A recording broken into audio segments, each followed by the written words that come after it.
Hi, everybody. Thanks for joining me. I hope you're doing well. I'm here today because, will wonders never cease? I actually finished reading a thing. The Black Death by Thomas Asbridge, a global history of humanity's most devastating pandemic. Don't know how well you can see that with all the glare, but there it is.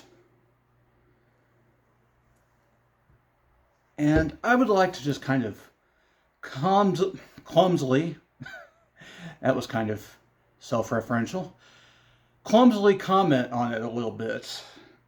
I say that because I couldn't do a proper book review to save my life. But yeah, I just thought I'd give some information for anyone who might be interested and throw it out there into internet world and hope that it turns out to be useful to somebody. So, first of all, I'll just say that it's nonfiction, historical, but it's very lay accessible. It's around 430-ish pages of readable text with a lot of notes, a lot of great images, and there is even a glossary provided to help out with the names because there are a lot of names. But the prose is very clean. There's not a lot of technical jargon. It does not feel like you're reading a dense scholarly work. So don't be scared off if you're fearing that sort of thing. It is very readable. And it is well organized. It is a lot of material, but it's divided into 4 sections titled Facing an Apocalypse, A World Scoured, The Black Death Revealed, and Plague's Long Shadow. In that first section, Facing an Apocalypse, it's just the author kind of laying out a lot of the primary evidence for what people experience and how they perceive that initial wave of the bubonic plague we now call the Black Death that took place between about 1347 through 1353-ish. He gets into how first showed up in the besieged city of Kaffa, the north of the Black Sea, and seemed to spread from there to via commerce routes to a lot of port cities in the Mediterranean, North Africa, Italy, Spain. Yeah, and from there it worked its way inward until pretty much the entire known world, quote unquote, at that time was affected to some degree. The number given in this book is at about an average of 50% of people in the affected areas died in that initial wave. And yeah, you get the impression from all those sources that people just literally thought the world was ending. They didn't know when this was going to stop, if ever. They were just seeing hordes upon hordes of people dying, and they were struggling to bury them fast enough. It just reads like it must have been an unimaginably frightening time.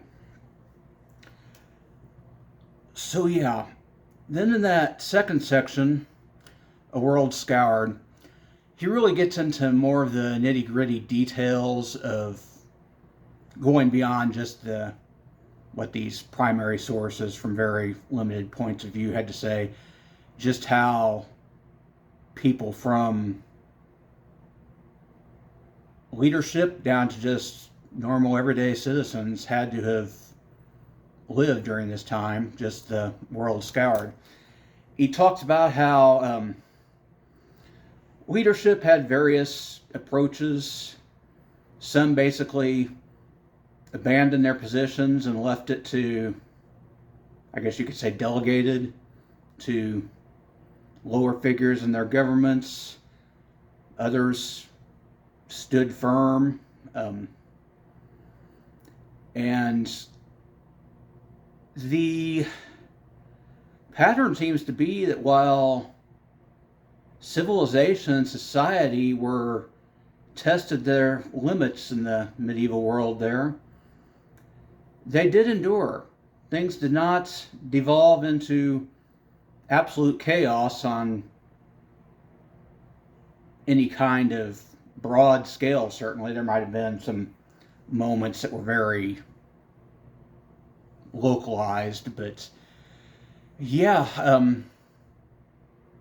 society turned out to be surprisingly resilient from a governmental point of view. I mean, laws continued to be passed, some that were intended to help alleviate problems with the plague to mixed success. Then just getting into how things were for the ordinary folks, so to speak. Sadly, a lot of them, fearing the plague, ended up abandoning loved ones to die alone, but others stuck with them, and some of them ended up paying a price for that. And like I said, life went on to a certain degree. People tended to become much more religious, even as they thought they were being punished by God oftentimes. And even as the institutional churches tended to fail them in providing sacraments and burial rituals and things like that in places at times, they tended to begin to embrace more personal forms of piety. Some of those were rather extreme, like the famous flagellant processions, where people would wander around beating themselves, trying to do penance, to have God lift this plague from the world. I think they even called themselves the Knights of the Red Cross. But they kind of got discouraged out of existence eventually because they began to be seen as competition for the institutional church. And also, sadly, during the plague, you got both humanity at its best in, selfless service to others, often at the ultimate price, and at its worst, you sometimes got people who turned to scapegoating and greed as being Europe. The favorite scapegoat, of course, was the Jews. And there were a lot of very bloody pogroms that happened. Jews were accused of poisoning water supplies. I mean, these people didn't really understand how plague worked, although the idea that Jews were poisoning water supplies was pretty silly because, I mean, if they were, it was a pretty stupid plan since they were dying just the same as everyone else. But I think the scariest thing about that is that it wasn't just isolated bands of hotheads who were murdering these Jewish people. We're talking about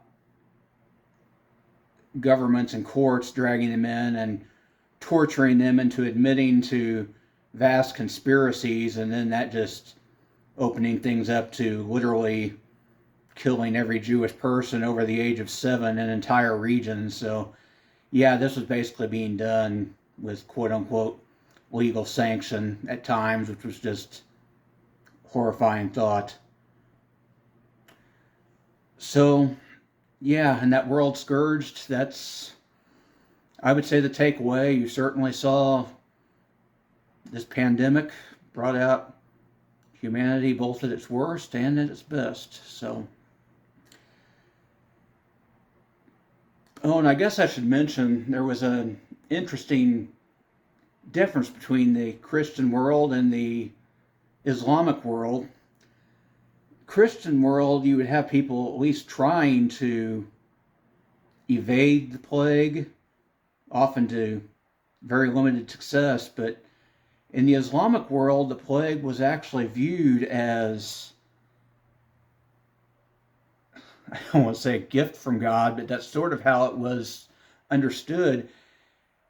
It was, I guess, blasphemous to say that the plague was contagious.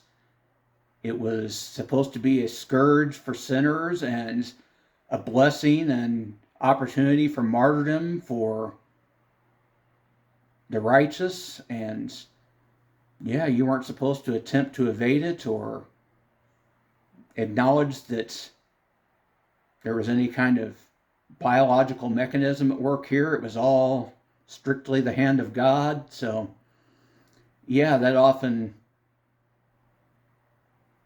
affected the way people in these areas responded, and arguably it ended up impacting the Islamic world much harder for that reason.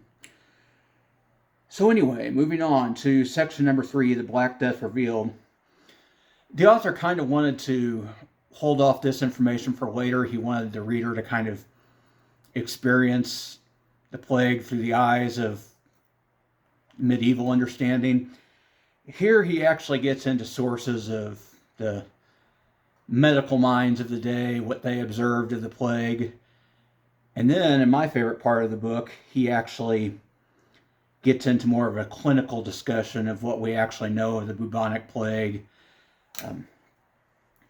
For instance, we now know that it most likely got started, at least this round of it, got started when a more virulent strain arose, probably in Central Asia, and spread, like I said, to the Black Sea and on to Europe and North Africa and so forth from there. But the plague actually has happened in history in 3 major pandemics. One was, I think they call it the Justinian pandemic, occurred around Byzantium back in the 6th century, I believe. Then there was the Black Death of the 14th century. And then there was another outbreak in Southeast Asia in the 19th century. And that's when we were actually, late 19th century, early 20th century, and that's when we were actually able to study it and identify the organism. And for a long time, because of how many people it killed and how quickly it seemed to travel, there was debate over whether the Black Death was actually caused by the bubonic plague organism, because all indications were that it's not usually that virulent and doesn't usually spread that quickly. But eventually we were able to get DNA from plague burial grounds. We know there are plague burial grounds because they often had to open up special, I guess you would almost just call them trenches. And a lot of the sources talk about them just throwing bodies in, but that's, the archaeology says they didn't exactly do that. They did lay them in, oriented east-west according to Christian burial custom. So there again, you see an example where things were a little unorthodox, but didn't go completely chaotic either. But we were able to get some bone marrow and dental pulp and things like that from some of these plague victims from these places that we know were plague burial grounds, and we were able to recover DNA from the bacterium in that material. So that kind of settled the debate over which organism actually caused it. There are still some questions over why it spread so quickly and so easily. There's talk about the world was in what was called a kind of a miniature ice age at the time. There was famine because of that. Might be that plague usually gets transferred via an insect vector between rodents and humans, like a flea might bite a rodent that has the plague and then bite a human and infect a human. It's thought that maybe more insects and more rodents were involved at this time for whatever reason. It's really still kind of a mystery. But yeah, we do know with a lot of certainty now what organism did cause it. We're just trying to work out why that particular round of it was so devastating. And then for that final section, the Plague's Long Shadow, we get into the ways that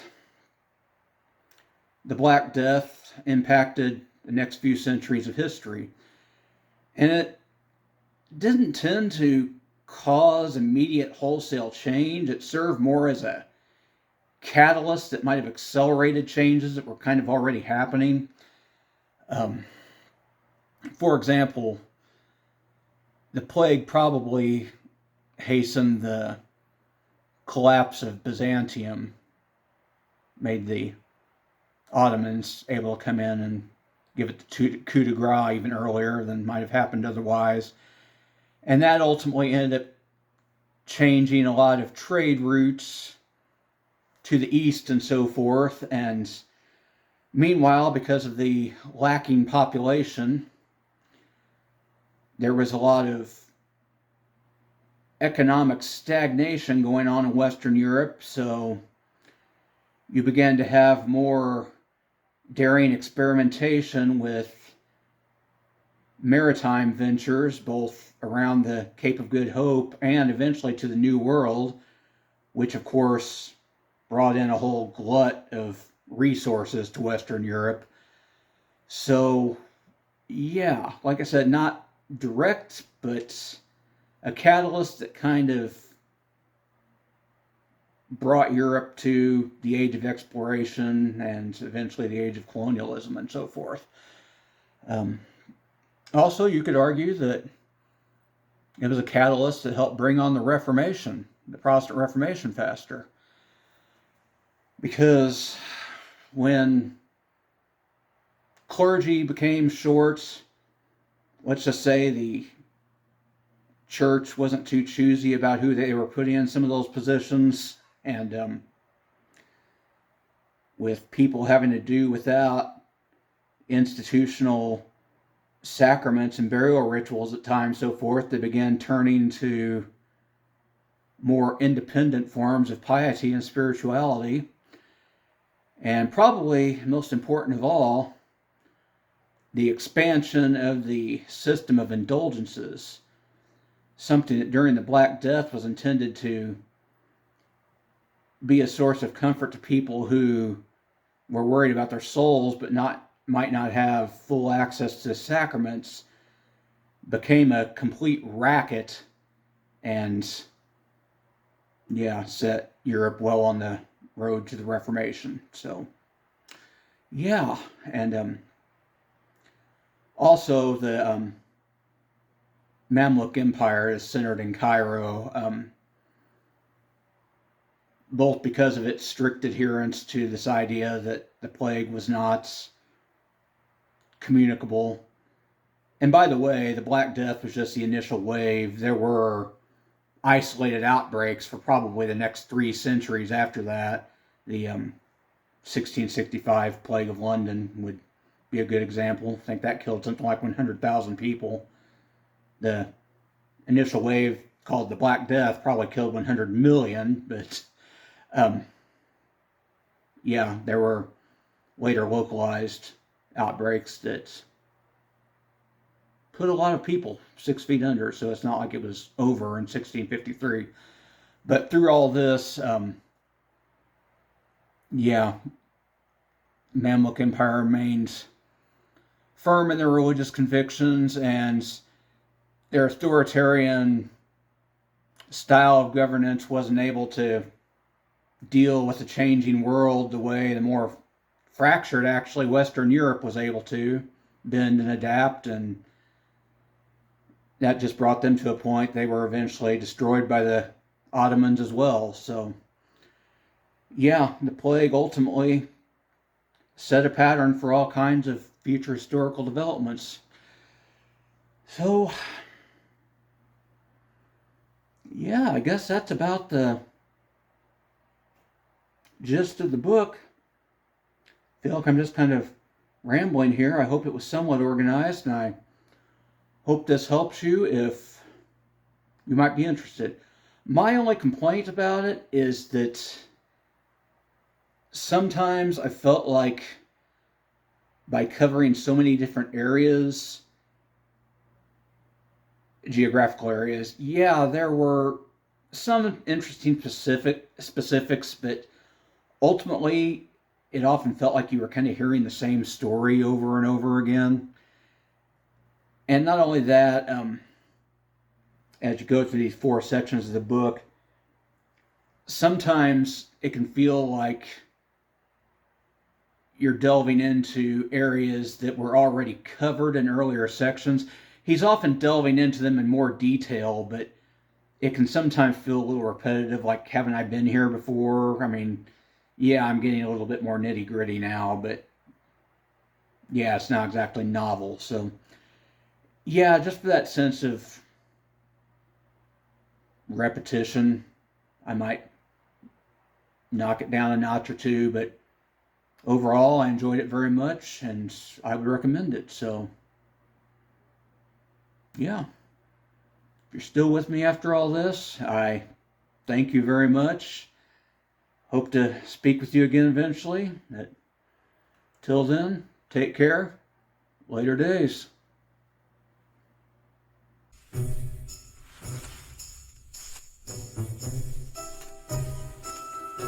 But am I not turtly enough for the Turtle Club?